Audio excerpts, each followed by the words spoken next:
Eh, nakalib kayo? Oo. Ano yung mga ginagawa nyo dyan? Nag, nag-aayos ng landscape. Landscape? Oo. Maganda yan. Ano yung flowers? Oo. Mga Bermuda, mga harap ng bahay. Inaayos ko. Maganda yan. May anak ka na? Meron. Ilan? 4. Ilang taon na yung panganay mo? 39. May babae kang anak? Ha? Babaeng anak? May asawa na. Ang panganay. May mga asawa niya na. Ako 3 anak ko, puro lalaki. May asawa na yung panganay. 2 yung nag-aaral ng parehong college. College na. Ayaw silang mag-aral yung mga bata ko. Yung mga anak ko. Ano? Ano kanyo? Hindi Yung kita narinig. panatlong anak ko, pastor na. Pastor. Ang maganda yun. O, Baptist. Maganda yun. Eh di ikaw nasama na rin sa church? Baptist yung religion. Taga saan ka ba? Summer ako, litihin yung summer. Pero andito ako ngayon sa Dasmariñas, sa kapatid ko. Saan banda? Ha? Saan banda yun? Dito sa Dasmariñas, sa Lawag. Sa Lawag. Hindi ko alam yan. Oo, kasi ang layo mo ba naman eh. Nasa ano ka? Cavite. Sa Cavite lang, sir. Sa Cavite, malapit lang dito sa Manila. Hindi ka naman yata sasakay ng eroplano bago makarating dito. Hindi talaga. Kaya nga, hindi malayo yun. Malapit lang yun pag sinasadya. Kapag may katuweran, may dahilan. Talaga? Aba, oo Ibang bansa. Pararating yun. Kaya nga, yun walang imposible eh. Ano ba yung pinagkakaabalahan mong araw-araw ngayon? Wala. Nag-alaga yung mga anak. Mga anak mo? Nag-alaga ka? Kahit matanda na sila. Yung bunso ko, 20 na. 21. Abay, hanggang ngayon nag-aalaga ka pa rin? Abay, ang laki-laki na yun eh. Yung mga bata. Ito na.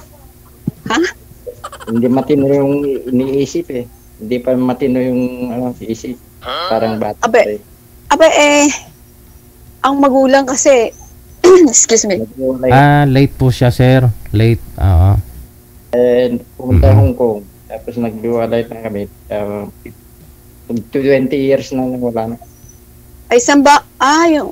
Okay. Saan doon? Sa Hong Kong? Yung misis mo? Wala na kaming communication. Ito, palagay ko pa na namatay na eh. Ay, wag ganyan. Kasi, kahit kayo hiwalay eh. Kahit yung mga anak ko, tinatanong ko sa kanila, kung tumatawag si mama niya, sabi yung mga anak ko, hindi alam daw yung messenger na lahat. Ay, ganon. Kaya anong taon po huling balita ninyo, sir, sa asawa niyo? Year 2011 yata. 2011 pa. So, bali 20 years na pong umalis si misis mo, hindi nakaka-uwi dito sa Pinas? Hindi pa. Matagal na. Hey, stop. Ayun lang. Kung nagpalaki yung mga bata yun noon eh. Oo. So, yung anak mong bunso, inaalagaan niyo po kasi late po yan, parang... Nandito sa bahay. Oo. Saka yung babae, nagtatrabaho sa San Nicolas, Norte. Computer. Yung panganay ng may asawa na, may anak na 3. Excuse me. Kinuha ko sa ano, Batangas ya. Ay, Bicol. Kinuha ko. Nandito na sila lahat. Hindi Eh, pa magtanong ka sa akin. Hindi mo ako tinatanong. Ikaw na lang salita eh. Tanungin mo ako? Tanungin mo naman ako? Ilan taon ka na? Abay, walang kasinungalingan, katotohanan lang. 50 na ako. 50? Mas matandaan pala. 56 na ako. Eh, kaya 56 na. Matanda. Abay, wala sa mukha mo eh. Wala naman sa mukha eh. Wala. Lagay mo. Eh, ano pa? Ilang taon na ako? Lagay mo. Abay, nasa 40 mga gayaan. Hindi. Marunong ka lang magdala.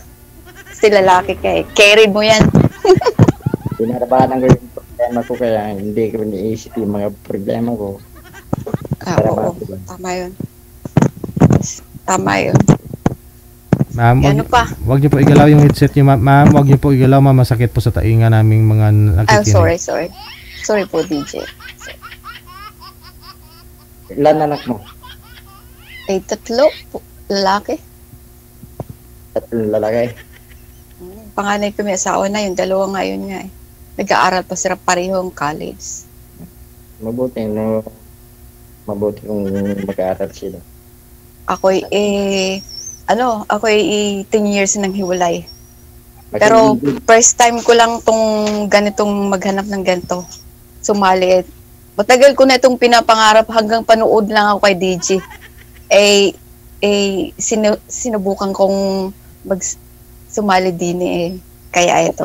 Matagal na. Salam. Ngayon ako lang sumali. Kaya susubukan ko. Parang makakita kong Pang ilan mo nang sali dito? Teka lang, sandali, may tao sa bahay. Ay. Titignan ko lang. Sige po. Sandali lang. Eh, baka pagbalik mo wala na. Tapos na yung time natin. Sabi ngayon, tignan ko lang, may tao kasi. Oh, sige.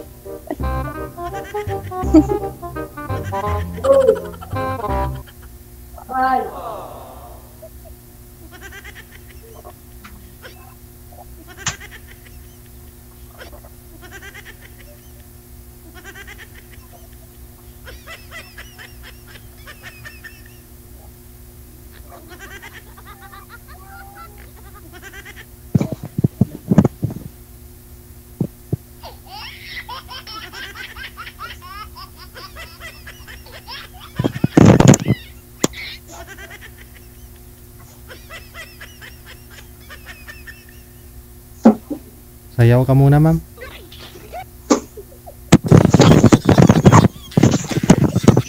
Hindi naman ako sumaya dito. Wag niyo po igalaw yung headset, ma'am. Siguro i-loudspeak mo na lang po siguro kasi sobrang ingay, ma'am, ang headset mo. Okay.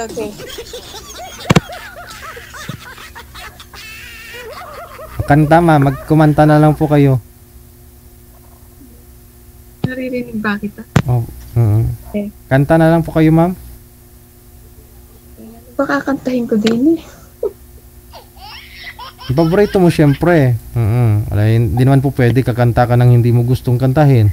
Eh, kaso hanggang lang naman, DJ. Hanggang umpisa lang, isang words lang eh. Di ba Okay lang. Chorus lang po. Ano pa ba yung gusto mong kantahin? ano nga ba eh. Kasi, nakalimutan ko na yung mga songs ko nung high school ako. Nung ako'y nasa summer eh. Wag naman yung high school. Luma na yun, ma'am. Yung mga video bago naman. Kasi, alam mo ba yung nag-import ako ng kahit tagal sa Hong Kong para lang maipadala ko ang mga anak ko sa college. Sila maliliit pa. Maliliit pa sila. As in, maliliit pa. Ang panganay ko, alam mo ba? Ang panganay ko ang yun ay grade 2. Tika lang. Ako'y nagsunod bilang isang ina. Oo. Hanggang ngayon, dinala ko yan sila ng mabuting, yung pangarap ko na madala ko sila ng magandang future. Hanggang ngayon, yung dalawa, ang isa may asawa na. Eh, wala na akong time. Nung nasa Hong Kong ako, wala naman akong time. Pag-uwi ko sa boarding house, yung bang tutulog na lang ako, hindi na ako nakakakain na. Yung kanin, kasi andun na lang, magtimpla ako ng gatas, saka yung tinapay, para lang malagyan yung laman ng tiyan ko. Kasi, pag nauwi ako, pang night shift ako, nauwi ako mga launa na sa boarding house. Natutulugan na yung mga ka-boardmate ko. Ayaw ko naman magkalansing kaldero para magluto. Pagalitan ako nung na-disturb ko ba sila ng tulog nila. Kasi parehas ko rin sila kailangan na magpahinga. Kaya wala na, maalala yung mga songs ko na magaganda. Although na, naririnig ko magaganda kasi may binag sila. Pero yung kumanta, para bang wala na sa popularity. Sige. Yung paborito mo na lang kanta, ma'am. Ayan na si Sir. Kaya lang, tumawag yung kapatid ko sa, Arbor Road. Kaya, yan, kinausap. Sige. Sige, Okay. Anong kantahin mo, ma'am? Anong kantahin mo? Tumatawag ni Titang ka napamadi mo siyang sumbatan. Ayun, salita na siya. Hindi ko na maintindihan. Ilocano Sabi niya. niya. Kapit nang ng bukorta. Mapadala daw ng pera yung kapatid niya galing abroad, ma'am, 8 milyon. So, kailangan daw ng pirma doon sa abogado. Yun. Sige na. Sige na. Umpisa ka na. Magtanong ka pa? Parang isa lang ang tanong mo dalawa lang. Dalawa pa lang ang tanong mo sa akin. Mayroon nga kasing kinausap. Pawag yung kapatid ko. Matanong po kayo kay ma'am, sir. Kasi singer pala to si ma'am, di nyo na itanong. Ganun pa rin. Kahit single o may asawa, kung gusto na sa akin. Hindi, singer, sir. Singer. Singer. Oh, yes. Singer pala. Yes, gagaling lang po sa sa ABCBN pala. Hindi mo alam, final winner pala to si ma'am. No? Hindi ka nanonood ng TV. Hindi. 10 lang. Hindi, kumakanta lang ako, DJ. Kumakanta lang ako doon habang pinaiigib ako ng tatay ko ng yung banga na maliit doon sa batis. Kinakantahan ko na lang yung kasi takot ako doon sa madilim. Oo. Para mawala yung kaba mo. Oo, ganoon. Iwala kayo yung asawa mo na? Ha? Yung asawa mo nasa patay na o buhay pa rin? Ay, buhay pa. Pero hiwalay laang. 10 taon na. Ilang taon? 10 na mula nung hiwalay kami. Wala kayong kontak? Ha? Wala kayong kontak sa kanya? Wala. Mula nung kami ay naghiwalay. Hindi kami friend. Kaya sa Facebook, yung mga anak lang meron kaming communication. Ganon ba? Baka magkabalikan kayo. Kung kami ay sadyang magkakabalikan, ay hindi na sa ngayon umabot ng 10 taon di sana noon pa. Kung talagang siya ay dedicated sa mga anak namin, para ang mga anak namin ay magising na nandyan siya bilang isang ama, noon pa. Hindi na, meron na Meron na siya. Meron na. Siman yun Siman Meron na. Siman luloko. Basta Siman mangluloko. Pero hindi naman niniwala pa rin naman ako doon na hindi naman lahat kasi mga pamangkin ko mga Siman naman. Saka yung kamag-anak ay hindi naman sila gay. Karamihan yun. Nasa tao Sa tao yun. Pagdadala sa tao yun. Kanya-kanya lang talagang sa tao. Totoo yan. Kanya-kanya lang sa tao. Sa kanya-kanya talaga. Tulad ko, naghahanap din. Ang kausap, katabi ng gabi. Ganon. Kausap ng gabi, pagkatapos ng work. Mahirap sila. Totoo yan. Mahirap lalo na yung babae tulad ko. Mahirap ang isang single mom na ako yung iangat ko yung, pinipilit kong iangat ko ang mga anak ko mapatungo sa mabuting paraan, marangal na trabaho. Kahit mahirap, hindi ako uminda. Talagang mahirap yung magsulsulo ba. Hindi ka talagang may asawa kang kausap mo, maganda, katabi mo ng gabi. Hindi ako sumuko pero iniwasan ko yung ang iniwasan ko ay yung magkaroon ako uli ng relasyon mula nung ako'y magsulo ng isang ina. Kasi gusto ko may pangarap ako sa future ng mga anak ko kaya yun yung iniwasan ko. Kaya hanggang ngayon, college na. Kausap ako kahit may anak ako. Basta may kausap ko ng tungkol sa buhay. Mahirap yung pa lang.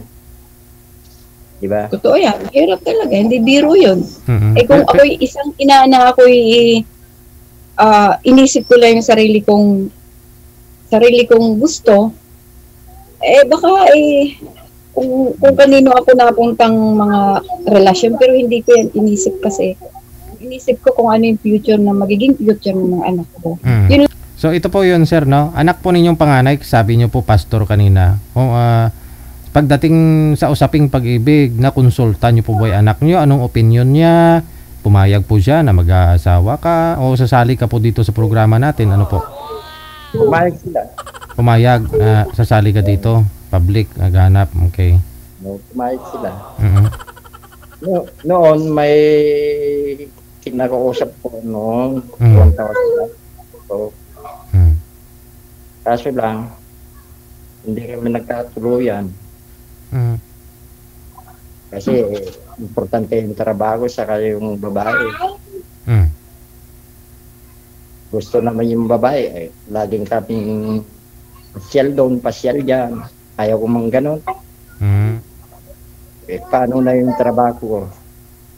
Nasa trabaho ko kasi, nasa rescuer ako dito sa Kabugos. Hindi munisipyo nagtatrabaho. Ilang taon na po ba yun, sir? Baka gusto niya na lang talaga ma-enjoy, gagala lagi. Baka yun ang gusto niya. Ayaw niya lang may trabaho. Gusto ng babae, ayaw ko mga ganun. Oo, yun lang. Kasi siyempre kailangan mo pang magtrabaho talaga, no? Dapat yung hinanap niya yung pensyonado na. May negosyo na talaga, gagala na lang ng gala, no? Gala-gala, pasir dyan, pasir dito. Pero kung sabagay sa edad ninyo dapat, sir, 50 dapat mo na ma-enjoy, no? Yung mga araw-araw, di ka na kailangan magtrabaho talaga dapat. Kasi malaki na rin anak mo. Sa harap yung mga sabay yung mga bata, gano'n. Sa isip ko na, trabaho, puro trabaho. Pag minsan, pinababaya ko yung mga tumatawag sa akin. Lalo kung mayroong ginagawa.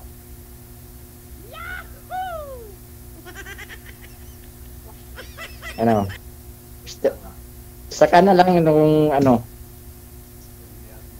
kunin mo yung messenger ko kasi mayroon sa hall. Ngayon ng time, ako na lang tatawag sa'yo. I-add mo ako. Kasi yung meron naka-live tayo meron makarinig sa atin, mas maganda yung tayong dalawa lang mag-usap. Hindi ko masabi yung gusto kong sabihin. Meron pala. Ganun ba? Ayaw ko yung makikita yung mga tao, yung ganito si Casimiro, ganun pala. Dahil ganun yung makikita yung mga barkada ko. Ayaw mo nun? Parang kinakahiya mo rin si ma'am pag ganun, sir. Kaya nga yun ang tatanungin ko Hindi naman ganun. Kung iniisip ko lang yung mga kasama ko sa trabaho. Baka kasi ano sabihin nila, makita ka dito, ganun. Oo. Live ko Oo. Naka-live tayo. Bakit? Binahay na. ano lang. So, kaya ko yung sa pulpit dyan, yung ganito. Alam mo yung mga ayaw ko kung ganun. Ang gusto ko, simple lang. Yan ang gusto ko may isang babae, mga simple, hindi katulad mga iba dyan. Kaya mukha mo, maganda ka pa rin. Hindi ka nagma-makeup. Yan ang gusto ko, yung mga isang babae, mga hindi nagma-makeup, personal na talaga. Hindi nagli-lipstick, na-chuka. Yan ang gusto ko. Ayaw ko naman yung... Hindi ako nagre-lipstick. Magastos, sir, kung magli-lipstick si ma'am? Hindi naman magastos. Kasi kung makikita mo yung naka-makeup ng gabi, maganda. Pero pag-araw na wala. Hindi baliktarin mo sa araw, mag-makeup, sa gabi hindi. Ganon yun. Ayaw kong ganon. Tignan mo yung natural talaga yung balat mo makikita. Kasama na how yan sa basta babae, kailangan mo paggandahan talaga yan. Oo. Ayaw mo naman. Ayaw mo mag-makeup. Natural lang. Ayaw niya may lipstick girl. Ayaw ko yung parang ayaw niya may make-up. pulang-pula yung bibig. Iba yan yun. Iba na ngayon. Ayaw ko yung pulang-pulang bibig. Alam mo, pulang ng bibig niya sa ano. Ayaw kong ganun. Paano gayon? Isang tanong Paano yung anak 20, yung bunso, ilang taon na kanya? 20. Magte-21 na. Oh. Yun alaga mo pa rin? Paano ba yung sinasabi mong alaga mo pa rin? Kapag naghahanap, ayaw na maghanap ng trabaho, sabi ko pa sa kanya, papalitan mo ko sa munisipyo. So, sabihin ko kay Mayor, ikaw nang papalit sa akin ka, ayaw na naman. Hindi pa nagtinunang isip Parang baby pa rin. Naku po, hindi na Hindi na, alaki na yun Hindi na sadya yun. Wala pang isip na mag-asawa, gano'n. Tama naman yun. Tama naman, pabor sa iyo yun Bata pa naman siya Pinapabayaan ko lang. Basta... Sila ba pumapayag na naghahanap? Parang ganun din ang mukha ko. Parang junior ko kasi. Paborito ko kasi sa... Kaya ginagawa ng gusto. Kaya ngayon, natutulog na naman. Ginigising ko naman kanina, tumawag si tita. Kaya hindi tinawag ako kanina. Hirap, ano? Okay na, God.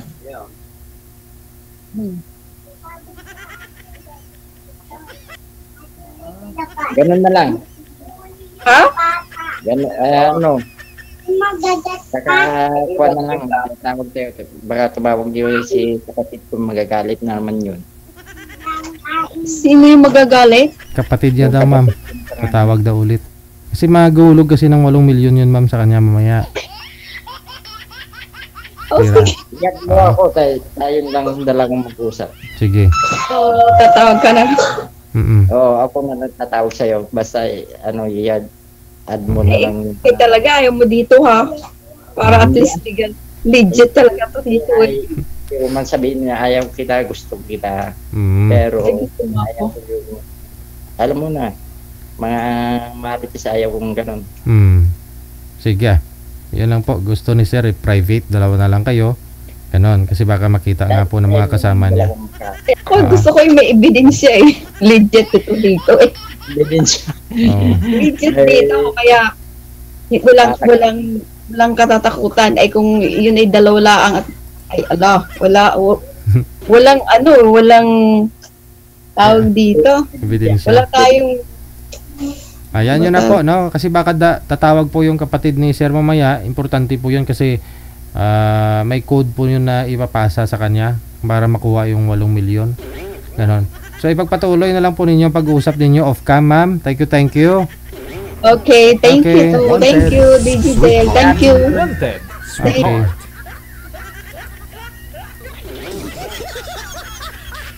Huwag mo na pakawalan ho yan, ma'am. 8 milyon ha. 8 milyon.